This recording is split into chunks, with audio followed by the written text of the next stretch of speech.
Terima kasih untuk karyamu yang luar biasa, your finished work at the cross. Untuk kami semua. Terima kasih untuk kemurahan-Mu untuk kami Tuhan. Terima kasih untuk kebaikan-Mu yang tidak pernah ada habisnya buat setiap kami. Mari Tuhan pada pagi hari ini bicara buat kami, terobosi setiap kami Tuhan. Rubah cara kami berpikir. Kami mau Tuhan kami keluar dari ruangan ini, kami melakukan firman-Mu. Bahkan kami mengalami perjumpaan pribadi dengan Tuhan Yesus.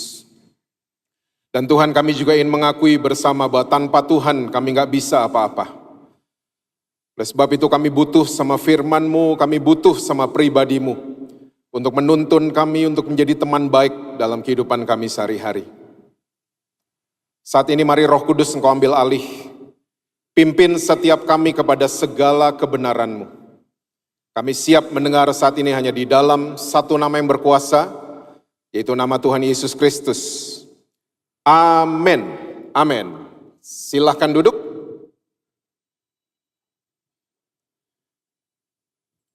Boleh kasih tepuk tangan buat worship leader, choir, dan para musicians. Shalom saudara semua. Apa kabar saudara? Semua masih baca Alkitab? Jangan sampai enggak itu ya. Oke, kita langsung lihat Alkitab kita bersama dalam kitab Ibrani pasal yang ke-12. Ayatnya yang ke-26 sampai dengan ayat yang ke-28. Ibrani pasal yang ke-12. Ayatnya yang ke-26 sampai dengan ayat yang ke-28, Alkitab catat begini. Waktu itu suaranya menggoncangkan bumi, tetapi sekarang ia memberikan janji. Satu kali lagi aku akan menggoncangkan bukan hanya bumi saja, melainkan langit juga.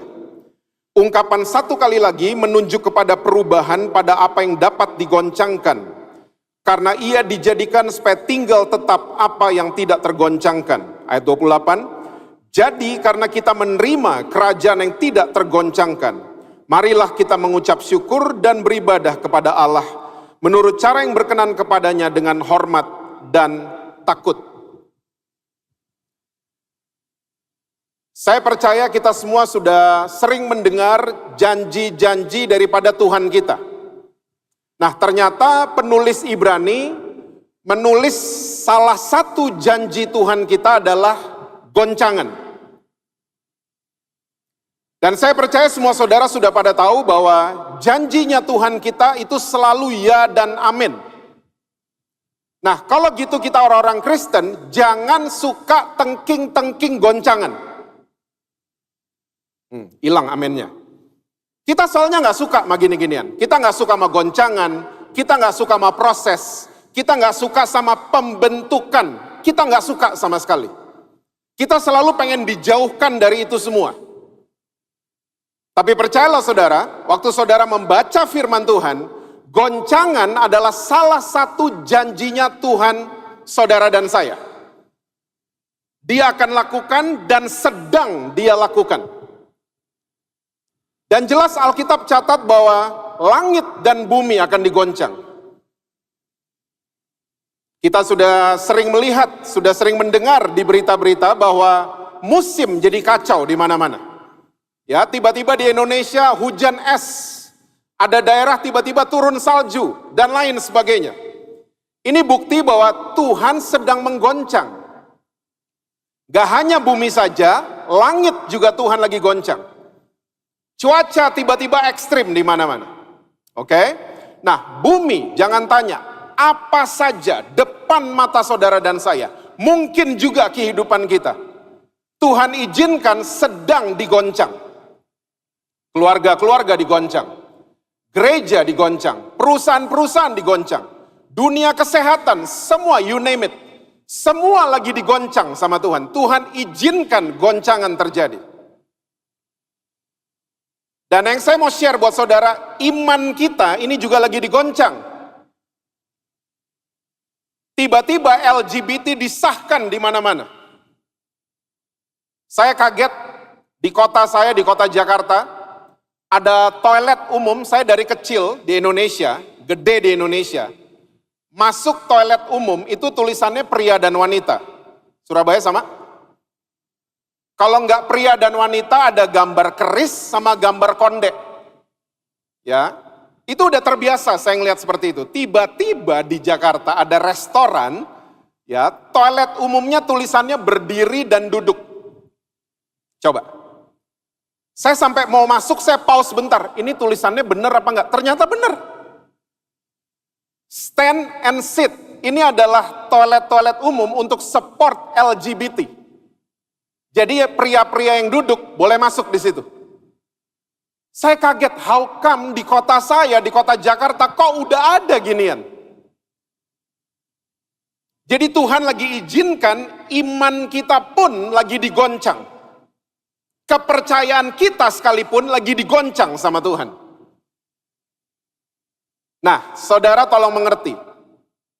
Penulis Ibrani menambahkan, kita punya kabar baik.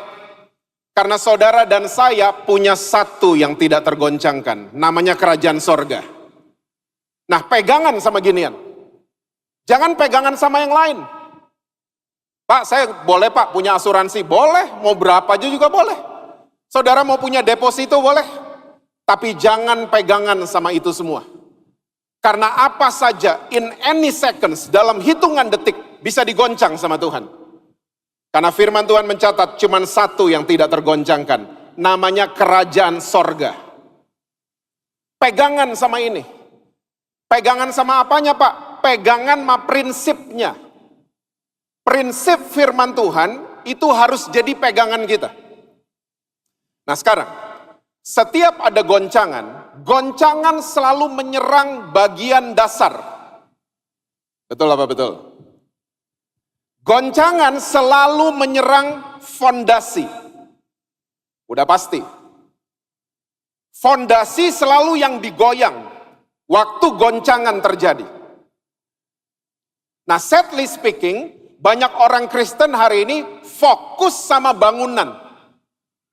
Kita fokus dengan apa yang terlihat sama mata orang lain. Kita fokusnya sama itu. Kita nggak pernah fokus sama fondasi. Kita nggak pernah fokus sama dasar kehidupan kita. Kita sibuk pencitraan, ya, kita sibuk dengan apa kata orang lain. Hidup kita didikte sama perkataan orang lain. Akhirnya kita lupa sama dasar kehidupan kita. Tolong ingat baik-baik saudara, setiap ada goncangan selalu menyerang fondasi. Nah makanya fondasi itu mesti selalu diperhatikan. Karena nggak ada orang mau ke situ. Semua orang kalau masuk ke sebuah gedung selalu naik at least ke lantai lobby. Tidak ada yang mau di basement. Tapi kalau soal kehidupan, berbicara tentang kehidupan, dasar kita mesti diperhatikan baik-baik. Karena dasar itu segala-galanya. Yesus pernah ngomong begini. Di Lukas 6 ayat 46 sampai 49. Ada dua orang, bangunannya ada, rumahnya dua-duanya ada. Tapi yang membedakan dua orang ini adalah dasar kehidupan mereka. Yang satu cuma mendengar firman Tuhan tanpa melakukan. Yang satu lagi membangun dasar kehidupan di atas dasar mendengar dan melakukan firman Tuhan. Ini rumah, kualitasnya kelihatan waktu ada goncangan kan? Waktu ada badai, ada angin ribut, ada banjir dan lain sebagainya. Yang mendengar dan melakukan tetap kokoh berdiri. Tapi yang hobinya cuma mendengar saja, kelihatan kualitasnya. Sampai hari ini sama kan? Manusia selalu kelihatan aslinya kalau ada masalah. Betul apa betul? Ya, kita kalau lagi duduk kebaktian kita akan lihat muka malaikat semua. Tapi coba ketemu sama orang yang lagi terhimpit, lagi terdesak, lagi under pressure. Kelihatan aslinya. Dan saya ketemu banyak orang Kristen di Betani Nginden gak ada. Waktu ada masalah mereka gampang roboh. Mereka gampang terguncang, mereka gampang terpleset. Karena apa? Dasar gak pernah diperhatikan. Namanya mendengar dan melakukan. Yuk sebentar kita pergi Mazmur 11 ayat yang ketiga. Mazmur 11, ayatnya yang ketiga, Alkitab catat begini, apabila dasar-dasar dihancurkan, apakah yang dapat dibuat oleh orang benar itu? The righteous man. Orang benar di ayat ini punya pengertian orang yang mengerti posisinya di hadapan Tuhan. Bukan orang yang lebih benar dibanding orang lain, bukan seperti itu. Ya, ini bukan berbicara tentang benar dan salah, bukan. Tapi the righteous man punya pengertian orang yang mengerti posisi berdirinya di hadapan Tuhan. Nah, pemazmur menambahkan, kalau dasar-dasar dihancurkan, the righteous man gak bisa bikin apa-apa. Apa yang dapat dibuat oleh orang benar itu? Jadi dasar ini penting sekali. Fondasi sebuah bangunan itu penting sekali. Fondasi kehidupan kita itu penting sekali. Saya ingin mengajak Betaningin dan saudara-saudara semua. Jangan suka bermain-main, jangan suka senang di area yang namanya aksesoris. Karena kita senang banget bermain di area yang namanya aksesoris. Saya mau bertanya sama saudara, tolong dijawab. Mimbar ini, kalau diangkat dari gereja ini, saya mau tanya, gerejanya tetap ada nggak? Coba jawab. Pembicaranya tiba-tiba rapture, gerejanya tetap ada? Tadi worship leader yang full anointed, kalau mereka diangkat, gerejanya tetap ada?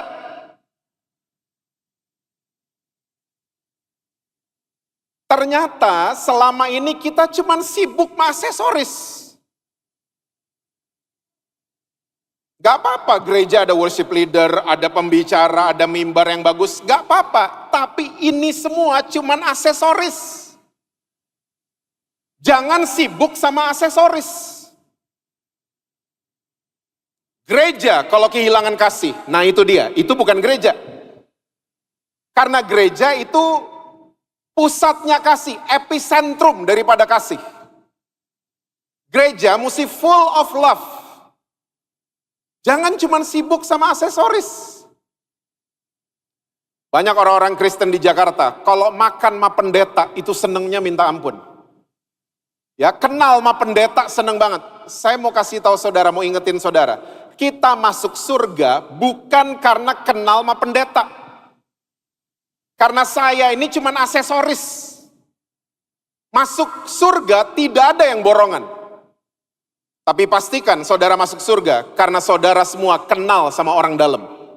Namanya Yesus Kristus. Bukan kenal sama pendeta.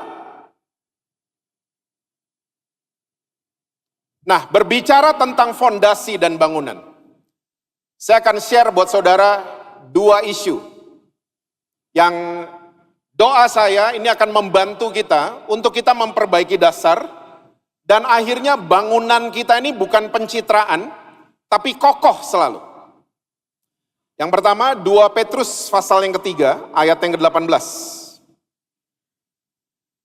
2 Petrus pasal yang ketiga, ayat yang ke-18, kalau saudara scroll ke atas, itu judulnya Hari Tuhan. 2 Petrus 3, ayatnya yang ke-18, Alkitab catat begini. Tetapi apa saudara? Bertumbuhlah dalam kasih karunia dan dalam pengenalan akan Tuhan dan Juru Selamat kita, Yesus Kristus. Baginya kemuliaan sekarang dan sampai selama-lamanya. Nah ini nih. Ini esens tubuh Kristus. Esensi daripada tubuh Kristus ini kita bertumbuh dalam kasih karunia dan pengenalan akan Juru Selamat kita. Bertumbuh ke arah kasih karunia. Jangan cuman mendengar, jangan cuman manasin kursi gereja. Tapi orang-orang Kristen mesti grow, mesti bertumbuh. Kita sering mendengar istilah murtad. Di planet bumi ini istilah murtad selalu identik dengan pindah agama. Pindah kepercayaan. Saudara baca baik-baik, nanti di kesempatan lain kita akan bahas. Saudara baca baik-baik Ibrani 5. Pengertian kata murtad adalah orang yang tidak bertumbuh. Konsumsinya cuma susu terus, tidak pernah makanan keras.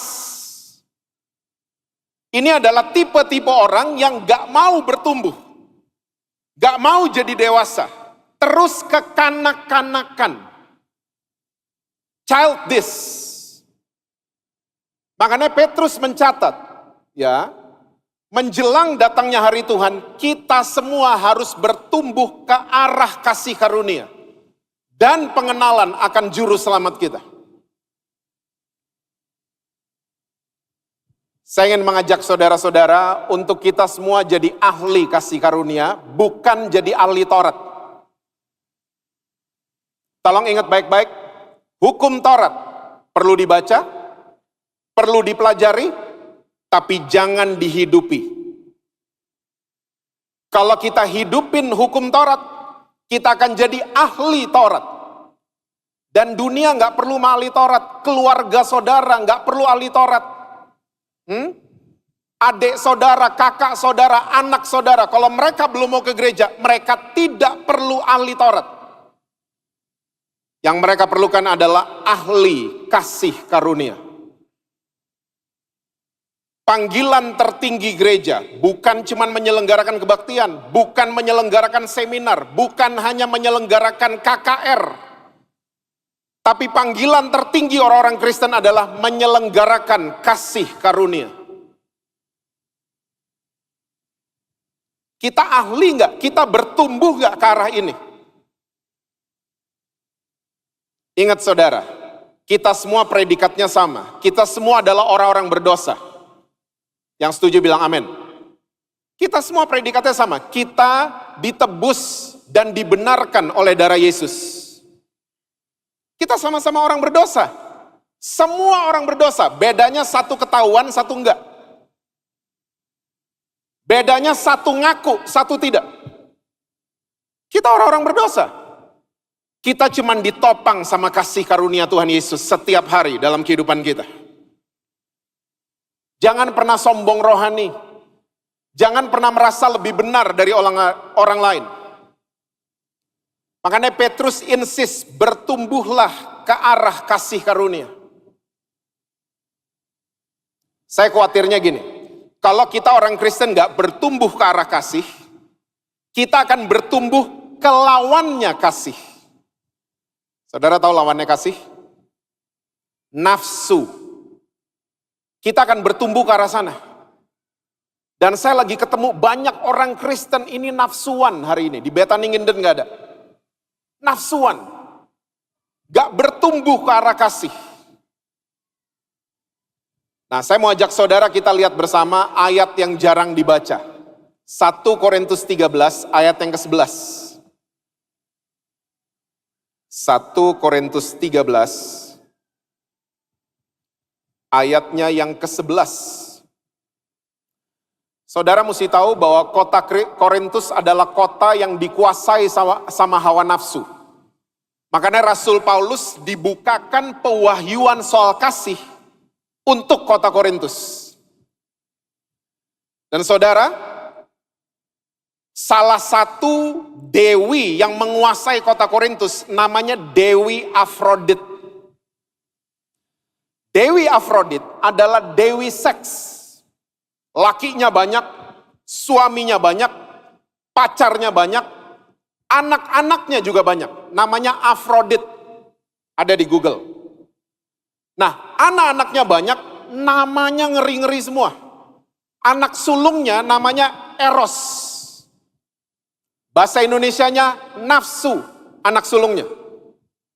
Anak nomor 2 namanya Phobos. Ini akar kata dari fobia. Bahasa Indonesianya takut. Anak-anaknya Afrodit. Dan ada yang namanya teror, ada yang namanya macam-macam. Jadi keluarga ini unik juga ya. Bayangin saudara, anaknya namanya nafsu. Nafsu udah makan belum? Takut, ayo mandi dulu. Ini unik nih keluarga nama-namanya. Dan ini adalah semua akibat dari perbuatannya si Afrodit. Dewi seks ini. Dia adalah salah satu dewi yang menguasai kota Korintus. Saudara nyadar, waktu kita nggak dikuasai sama kasih, nafsu akan menguasai kita. Waktu kita nggak bertumbuh ke arah kasih karunia, nafsu akan menguasai kita. Oh, saya lagi ketemu banyak orang Kristen. Ke gereja sih, pelayanan sih, punya kedudukan sih di gereja, tapi nafsuan. Nafsu mau balas dendam. Nafsu sama orang yang bukan haknya. Nafsu sama uang yang bukan haknya. Kita nafsuan. Eros menguasai kita. Waktu kita nggak bertumbuh ke arah kasih karunia, ini yang akan mendikte kehidupan kita. Kita nafsuan. Lalu orang Kristen kalau nggak bertumbuh ke arah kasih, kita selalu akan ketakutan. Saudara sadar takut itu dari iblis? Karena Roh Kudus kalau menguasai kita, kita akan penuh dengan damai sejahtera. Saya udah sering saudara naik pesawat, saya ngelihat orang yang takut naik pesawat, semua kalungnya salib kebanyakan. Ada goncangan gitu, ya Tuhan, ya Tuhan. Hah? Padahal goncangan di atas itu cuma karena ada perbedaan tekanan udara. Makanya goyang pesawatnya. Makanya saya senang naik pesawat tuh sama anak-anak. Anak-anak ada goncangan, disangka mereka lagi main ayunan di atas. Kenapa? Karena anak-anak gak ada dosanya. Yang ketakutan biasanya banyak dosanya. Kita ketakutan, kita takut ini, takut itu, dan lain sebagainya. Kita takut tahun depan nanti gimana, kita ketakutan. Saya mau yakinkan saudara, bahaya harus dihindari, takut harus dihadapi, karena kita jalan bersama-sama dengan Tuhan Yesus. Takut dihadapi, bahaya dihindari. Kalau ada ular kobra di depan saudara, itu bahaya. Jangan, kamu lucu amat. Itu namanya blow on. Ada narkoba gitu, oh nggak apa-apa, roh di dalam saya lebih besar kok. Itu blow on namanya. Itu bahaya. Bahaya mesti dihindari. Takut dihadapi. Karena saudara dan saya setiap hari Tuhan Yesus jalan sama-sama dengan kita. Jangan takut, jangan sampai phobos menguasai kita. 1 Korintus 13 ayat yang ke-11. Ketika aku kanak-kanak, aku berkata-kata seperti kanak-kanak, aku merasa seperti kanak-kanak, aku berpikir seperti kanak-kanak. Sekarang sesudah aku menjadi dewasa, aku meninggalkan sifat kanak-kanak itu. Kata meninggalkan ini kurang pas ya saudara, karena bahasa Yunaninya itu katargeo, yang punya pengertian menghancurkan, dibinasakan. Karena kalau cuma ditinggalkan bisa balik. Ya. Jadi ini adalah ciri orang-orang yang bertumbuh di dalam kasih. Dia akan dewasa, tidak kekanak-kanakan. Makanya Alkitab catat ada tua-tua keladi, pernah baca? Gini deh, anak kecil kalau lagi pilek, gak boleh makan es krim, dia nangis, itu lucu, cute. Aku mau es krim, semua gini, ih lucu banget tuh anak. Aku mau es krim. Padahal dia lagi pilek, makanya dilarang sama orang tuanya. Bayangin gak kalau udah tua kayak gitu?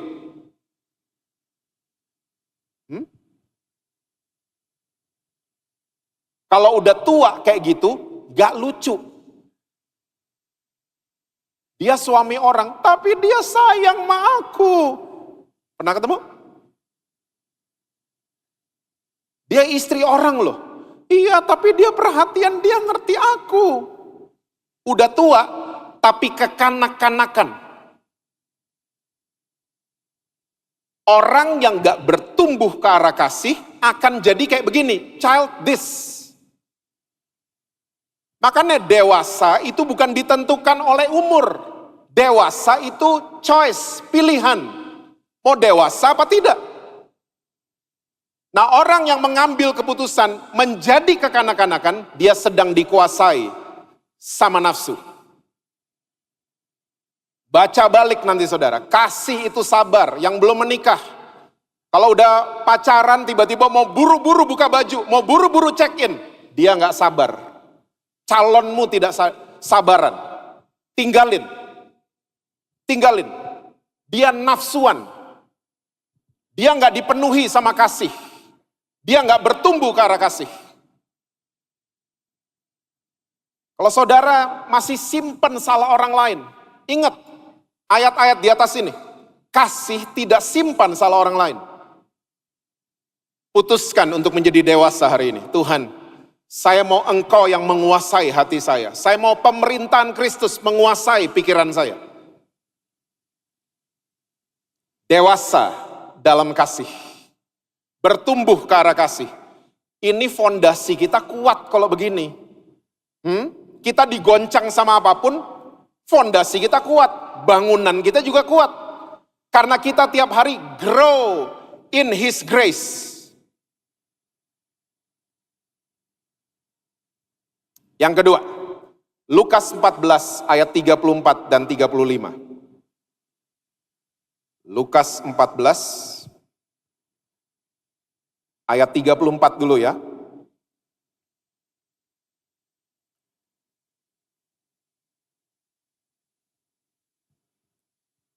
Garam memang baik, tetapi jika garam juga menjadi tawar, dengan apakah ia diasinkan? Saya perlu mengerti ayat ini 1 tahun saudara, karena saya nggak pernah ketemu selama saya hidup garam itu jadi tawar. Nah ternyata penting sekali ya waktu kita baca firman Tuhan, penting sekali untuk kita tahu Yesus itu lagi bicara sama siapa, audiensnya siapa, dia bicara sebelum salib atau sesudah salib. Ini penting sekali supaya kita tidak goreng-goreng ayat sembarangan, menggunakan ayat di luar konteks. Nah ternyata Yesus ini lagi bicara sama murid-muridnya, dan itu ada pengusaha-pengusaha garam di tepi laut mati waktu ini. Ya. Nah, pengusaha garam di tepi laut mati itu persis sama orang yang lagi bikin kue. Yang ngerti masak, kita kalau masak keasinan atau kemanisan, kita bisa improvisasi. Betul ya? Tapi bikin kue, itu nggak bisa improvisasi. Mesti detail. Mesti ikutin langkahnya. Ada satu step yang kelewat, kuenya nggak jadi. Bantet lah, ya, nggak ngembang lah, dan seterusnya.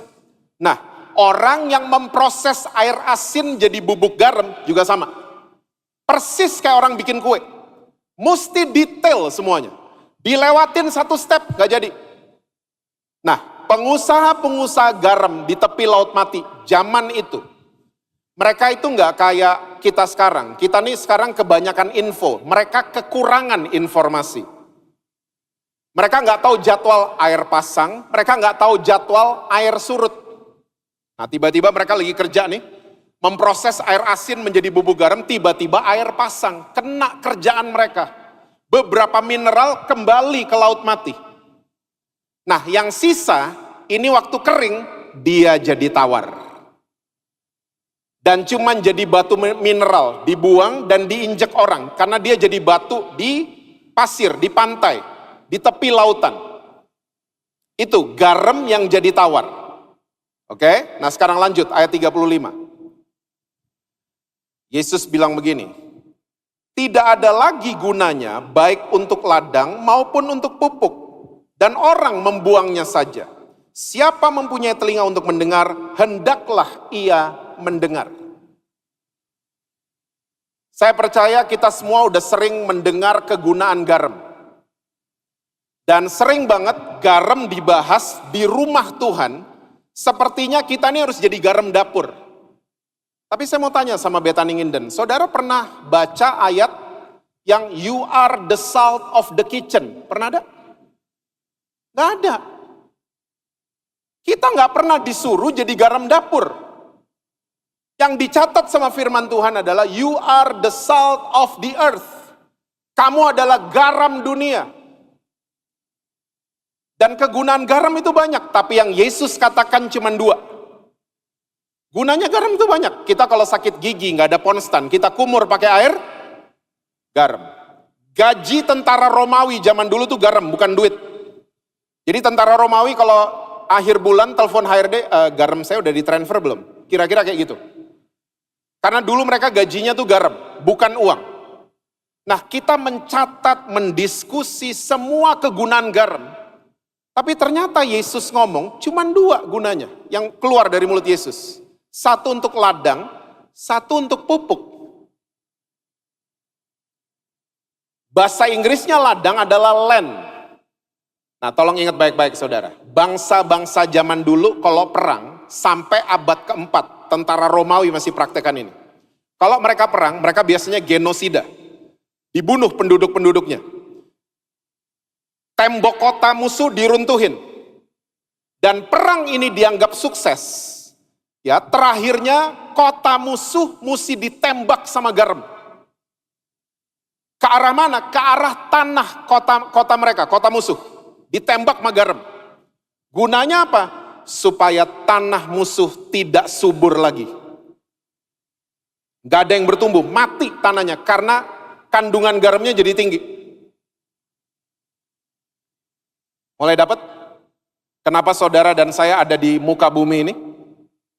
Kenapa saudara ada di perusahaan saudara? Kenapa saudara kerja di kantor A, di kantor B? Kenapa saudara ada di kampus A, di kampus B? Mulai nyadar? Kita ternyata ada di bumi ini untuk melemahkan kuasa kegelapan. Kuasa musuh, karena ada saudara dan saya, itu tiba-tiba tidak berpotensi untuk bertumbuh lagi. Karena ada garam. Nah sayangnya orang Kristen, garam ditaruh di plastik, tidak disebar. Bangunan kehidupan kita cuman untuk pencitraan. Gak ada gunanya sama sekali. Sementara Yesus katakan dengan jelas, garam gunanya untuk ladang. Maksudnya adalah tanahnya musuh, tanahnya kota musuh tidak subur karena ditembakin sama garam. Yuk sebentar kita lihat ya, perjanjian lama. Hakim-Hakim 9 ayat 45. Ini bukti firman Tuhannya. Hakim-Hakim 9 ayatnya yang ke-45. Sehari-harian itu Abimelek berperang melawan kota itu. Ia merebut kota itu dan membunuh orang-orang di dalamnya, genosida. Kemudian dirobohkannya kota itu, temboknya dirobohin. Dan apa saudara, ditaburinya dengan, ini buktinya. Sampai abad ke-4, bangsa zaman dulu kalau perang kayak begini. Bunuh penduduk, tembok diruntuhin, yang terakhir tanah ditembak sama garam, biar nggak subur. Seharusnya karena ada saudara di kota Surabaya, semua dosa-dosa di marketplace tiba-tiba tidak berpotensi lagi untuk bertumbuh. Karena ada saudara di kota Surabaya. Berfungsi dong. Jangan cuman hidup nih pencitraan, hidup untuk pamer. Don't do that anymore. Berfungsi. Garam untuk melemahkan musuh. Itu saudara dan saya. Makanya Yesus bilang, siapa yang punya telinga, hendaklah ia mendengar.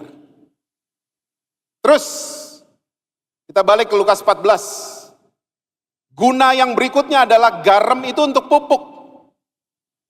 Nah ini bahasa Indonesianya salah saudara. Ya, saudara yang ikut doa malam kemarin, ya mudah-mudahan mendengar dan masih ingat penjelasan saya tentang Alkitab bahasa Indonesia. Nanti nonton aja di YouTube ya. Karena ini pupuk salah, multimedia boleh ditayangin Alkitab bahasa Inggrisnya, King James atau apa saja. Ini bukan pupuk, tapi Alkitab bahasa Inggris mencatat dengan kata dunghill. Saudara masih ingat minyak wangi dunghill? Ditambahin huruf G di tengahnya, dunghill.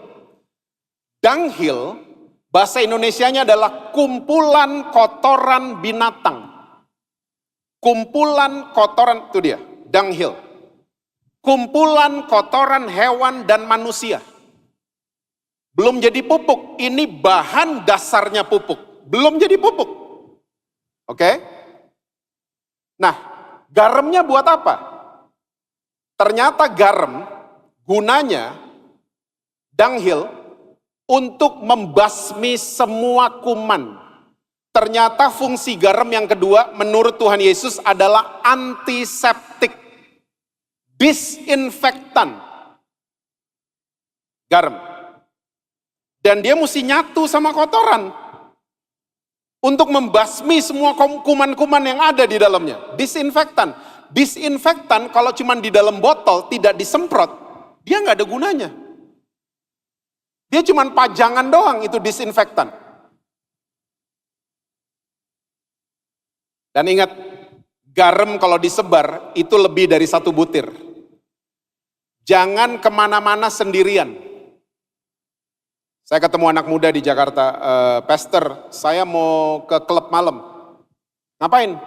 Jadi garam, Pastor. Ush. Kamu sama siapa? Saya sendirian, Pastor.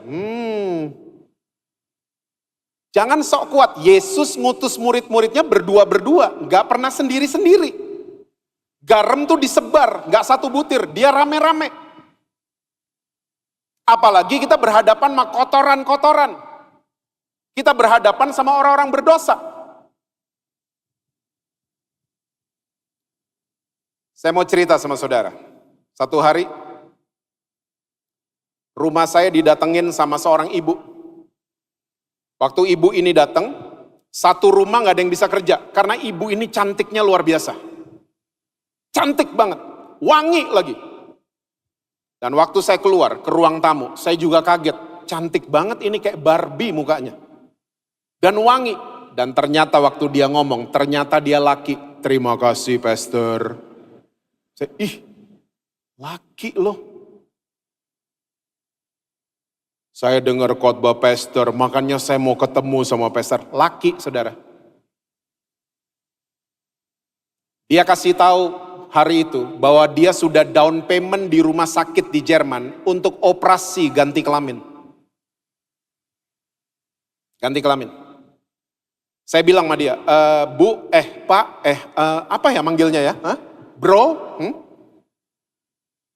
Mulai hari ini kita temenan ya. Temen ya saudara, bukan pacaran. Tolong digaris bawahi. Kita temenan ya. Kamu mau kesini silahkan, kita mau ketemu di mana juga let me know. Oh ternyata dia senang ke mall. Wih 6 bulan saya makan hati. 6 bulan. Dia kalau mau ketemu saya selalu pengen di mall dan suaranya gede banget. Di mall dia tangannya selalu di pundak saya. Beb, kita makan di mana Beb? Itu orang-orang gak ngeliatin dia, orang-orang ngeliatin saya. Saya tahu tuh muka-muka orang itu, oh itu pacarnya. Dan kalau di restoran, suaranya mak gede banget. Saya udah kode-kode untuk pelanin dikit suara, dia gak bisa, mau makan apa, segala macam. Makan hati 6 bulan.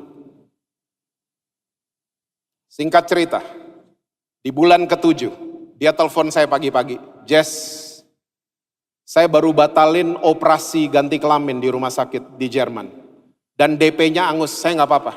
Karena saya sadar hari ini, saya pria normal yang diciptakan sama Tuhan Yesus Kristus.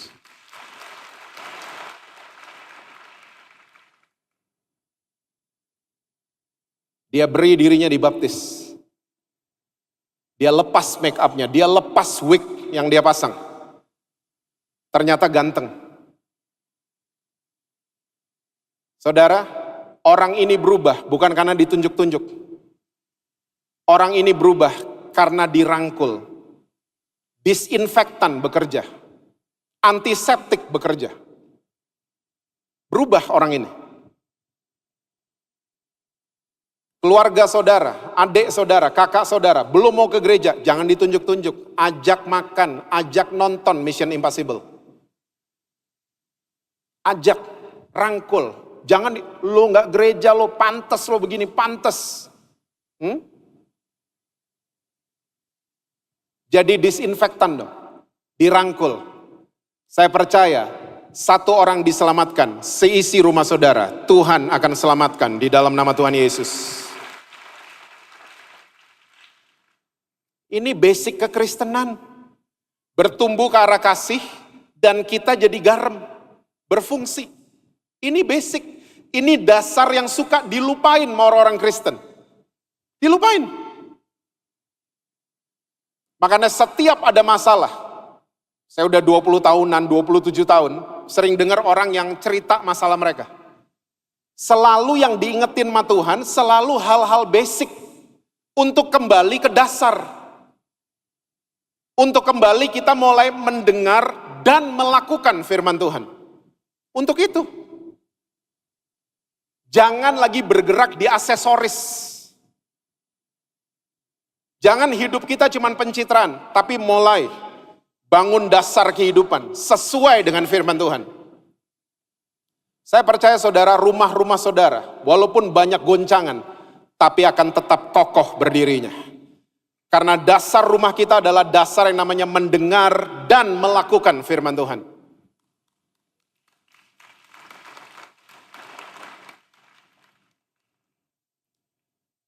Ayat terakhir ya. Mazmur 92 ayat 12. Mazmur 92 ayatnya yang ke-12 atau 13 mungkin. Multimedia 12 atau 13 yang soal korma. Mazmur 92 ayatnya yang ke-12, Alkitab catat begini. Ya ini. Orang benar akan bertunas seperti pohon korma, akan tumbuh subur seperti pohon aras di Libanon. Ayat ini adalah kesimpulan dari yang saya share buat saudara. Soal fondasi sama soal bangunan. Ya, soal fondasi sama akhirnya bangunan ini jadi berguna. Bangunan ini akhirnya bermanfaat. Ya, bersinar kemana-mana. Orang diberkati akibat bangunan ini. Nah ayat ini kesimpulannya. Orang benar itu bukan lebih benar dari yang lain. Tadi kita udah bahas ya. The righteous man akan bertunas seperti pohon korma, akan tumbuh subur seperti pohon aras di Libanon. Orang zaman dulu, saya dengan cepat aja, orang zaman dulu, kalau tanam korma, sekarang udah gak pakai cara itu lagi, itu mereka di padang pasir mesti gali lubang 5 meter. Taruh akar benih paling bawah, digencet sama batu, tingginya 5 meter. Dan ditutup, karena kalau ada badai, petaninya suka lupa. Karena landscape pasir itu bisa berubah. Jadi dikasih tanda selalu. 5 meter ke bawah. Karena pasir kalau udah kena badai, itu bisa berubah. Ya, struktur tanahnya bisa berubah. Nah, akibat benih ini ditekan dari atas, dia numbuhnya ke samping. Ke kanan, kiri, dan dia jadi kuat. Bayangin ditekan batu 5 meter loh. Dia jadi kuat sekali. Dan waktu dia tumbuh ini pohon korma, tumbuhnya tuh bisa sampai 7 sampai 12 meter. Ya. Dan waktu berbuah pohon kormanya, pohon korma itu berguna buat para musafir, orang-orang yang lagi kekeringan, orang-orang yang lagi kelaparan, lagi lewatin padang pasir. Lihat pohon korma itu kayak lihat apa saudara? Mereka akan langsung ke situ, mereka makan buahnya. Karena gulanya bagus untuk orang yang lagi dehidrasi. Gula daripada korma. Ya. Dan hasil daripada akar yang lain yang dihimpit sama batu, itu jadi oasis di beberapa spot. Dan sekali lagi para musafir seneng banget, mereka bisa mandi, mereka bisa cuci muka, mereka bisa minum, dan lain sebagainya. Tapi Alkitab mencatat, ya, orang benar akan bertunas seperti pohon korma, akan tumbuh subur seperti pohon aras di Libanon. Saudara kalau lihat bendera negara Libanon, itu tengahnya ada pohon aras, tengahnya. Itu melambangkan kesuburan, kekuatan. Karena dari dulu, kayunya pohon aras itu bisa dipakai untuk bangun kapal, coba. Bahkan Bait Salomo, salah satu ingredientsnya adalah kayu daripada pohon aras. Jadi bisa bayangin, Kadang-kadang saudara, kita dengar orang-orang ngomong gini, mati lo. Pernah digituin atau lagi digituin? Mati lo, bisnis lo mati. Pelayanan lo mati. Mati keluarga lo. Saudara pernah dengar kalimat-kalimat itu? Tuhan gak pernah mematikan saudara. Karena Tuhan lagi menanam saudara. Posisinya sama, di bawah. Di bagian dasar. Di bawah tanah. Orang mati dikubur sama orang ditanam, posisinya sama, ada di bawah. Tuhan gak pernah bilang sama saudara, mati loh, gak pernah. Karena dia udah mati buat saudara dan saya di atas kayu salib. Ya, yang Tuhan bilang begini hari ini, tenang, kamu lagi ditanam. Orang mungkin bilang mati loh, usaha lo mati, lihat aja ntar lagi, mati lo semua. Enggak, Tuhan gak ngomong gitu sama saudara. Tuhan ngomong hari ini, saya lagi tanam. Yes, banyak himpitan, banyak tekanan, tapi kamu akan bertumbuh dan bertunas seperti pohon korma. Dan akan jadi subur seperti pohon aras. Kamu gunanya jadi banyak, kayumu akan dipakai buat bait Allah. Kayumu akan dipakai buat orang bikin kapal. Ya, buah-buah kehidupanmu akan berguna buat orang-orang. Ya, orang-orang yang lagi kekeringan rohani, ketemu kamu. Mereka akan disegarkan kembali karena berjumpa dengan kita. Nah, makanya saudara, dasar itu penting.